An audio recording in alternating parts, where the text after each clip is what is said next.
SN24 news, खबरें सबसे तेज, सबसे भरोसेमंद। अब हर बड़ी अपडेट आपके पास सबसे पहले। हमारे रिपोर्टर सीधे घटनास्थल से बिना रुके बस एक टैप और दुनिया की हर खबर आपकी जेब में। आप देख रहे हैं लोकप्रिय चैनल सूरत नगरी समाचार पत्र व भारत की स्वर कोकिला लता मंगेशकर की कहानी सुनाने से पहले मैं आपको बताना चाहूंगा कि उनकी आवाज में वो जादू था जो आज भी हमारे दिलों में बसा हुआ है।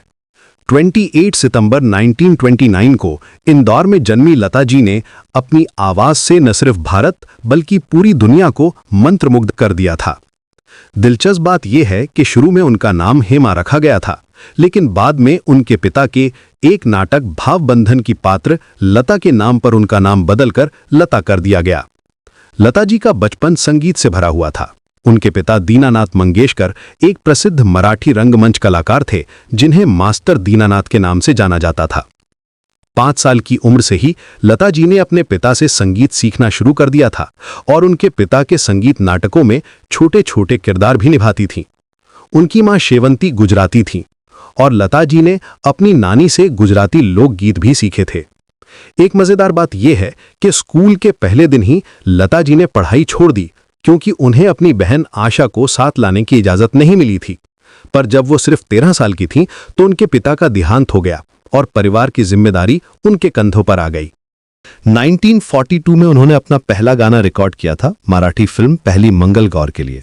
शुरुआत में उन्हें काफी संघर्ष करना पड़ा, क्योंकि उस समय शमशाद बेगम और नूर जहां जैसी गायिकाओं का दबदबा था।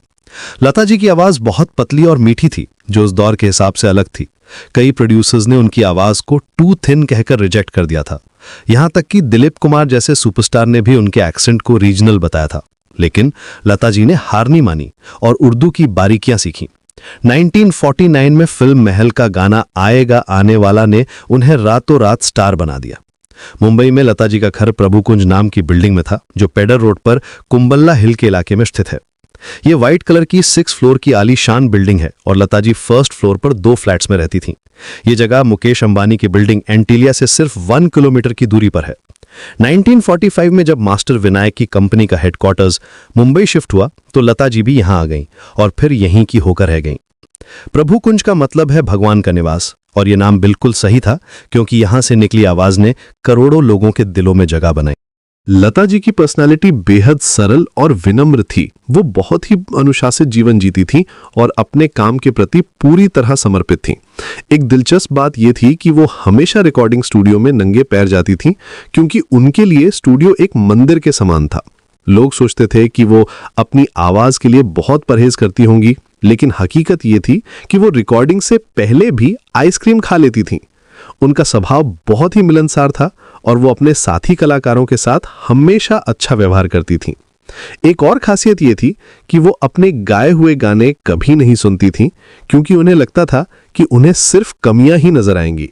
उन्होंने अपनी पूरी जिंदगी अविवाहित रहकर संगीत को समर्पित कर दी। अपने भाई बहनों की देखभाल करना और परिवार की जिम्मेदारी उठाना उनकी प्राथमिकता थी।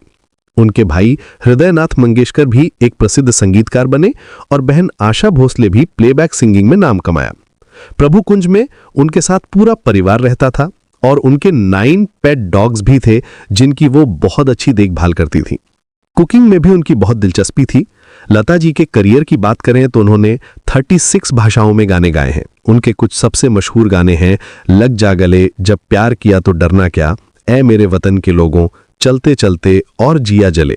फिल्म वो कौन थी का गाना लग जा गले तो आज भी अमर है। दिलचस्प बात यह है कि शुरू में डायरेक्टर राज खोसला को यह गाना पसंद नहीं आया था, लेकिन बाद में यही गाना लता जी के करियर का सबसे पॉपुलर गीत बन गया। उन्होंने नौशाद अली, मदन मोहन, एस.डी. बर्मन, आर.डी. बर्मन जैसे महान संगीतकारों के साथ काम किया। महल, बरसात, गाइड, मुगल-ए-आजम, पाकीज़ा, कर्ज, एक दूजे के लिए, सिलसिला, प्रेम रोग, हीरो, राम तेरी गंगा मैली, नागीना, राम लखन जैसी क्लासिक फिल्म्स में उनकी आवाज सुनाई देती है। हर खबर का सच, हर पल आपके साथ, चाहे शहर की हलचल हो या गांव की बड़ी चुनौती, हम हैं वहां जहां खबर बन रही है। SN24 न्यूज, हर सत्य सीधी बात।